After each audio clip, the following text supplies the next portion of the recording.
തുറമുഖം, ധാതു സമ്പത്ത് മേഖലകളിൽ സുപ്രധാന പ്രഖ്യാപനങ്ങളാണ് കന്നി ബജറ്റിൽ മുഖ്യമന്ത്രി വി ഡി സതീശൻ നടത്തിയത്. കേരളത്തെ ലോക മാരിടൈം ഭൂപടത്തിൽ വൻ ശക്തിയായി ഉയർത്താൻ ലക്ഷ്യമിട്ട് മിഷൻ സമുദ്ര പദ്ധതി പ്രഖ്യാപിച്ചു.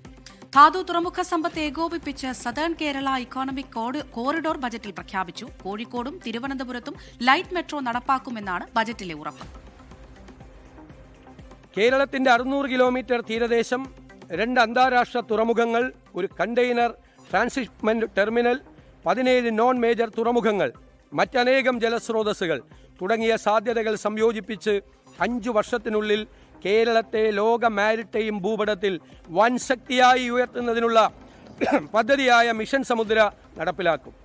കേരളത്തിന്റെ തീരദേശവും അന്താരാഷ്ട്ര തുറമുഖങ്ങളും സംയോജിപ്പിച്ച് സംസ്ഥാനത്തെ ലോക മാരിടൈം ഭൂപടത്തിൽ വൻ ശക്തിയാക്കി മാറ്റുകയാണ് മിഷൻ സമുദ്രയുടെ ലക്ഷ്യം. കേരളത്തെ പോർട്ട് സിറ്റിയായി വിഭാവനം ചെയ്തുള്ള പദ്ധതികൾ കൊണ്ടുവരും.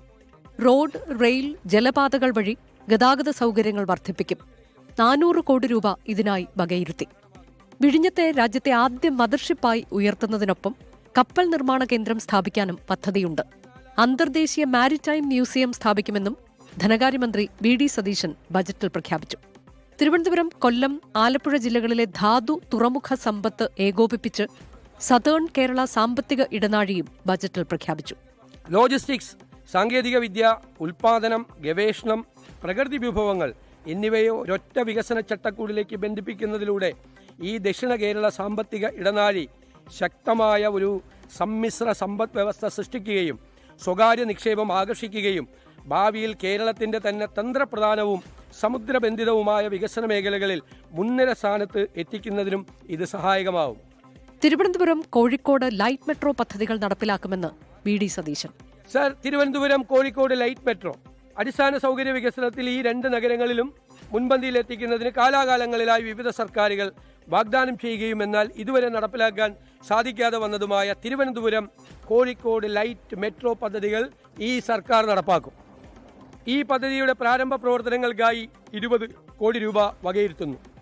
4 അന്താരാഷ്ട്ര വിമാനത്താവളങ്ങളെ കേന്ദ്രീകരിച്ച് കേരളത്തെ ദക്ഷിണേന്ത്യയിലെ പ്രധാന ഏവിയേഷൻ ലോജിസ്റ്റിക്സ് ഹബ്ബായി വികസിപ്പിക്കുന്നതിനുള്ള വിവിധ പദ്ധതികൾ ആവിഷ്കരിക്കും. കൊച്ചി വിമാനത്താവളത്തിന് സമീപം ഗ്ലോബൽ കൺവെൻഷൻ സെന്റർ സ്ഥാപിക്കുമെന്നും ബജറ്റിൽ പ്രഖ്യാപനമുണ്ട്. 24 തിരുവനന്തപുരം.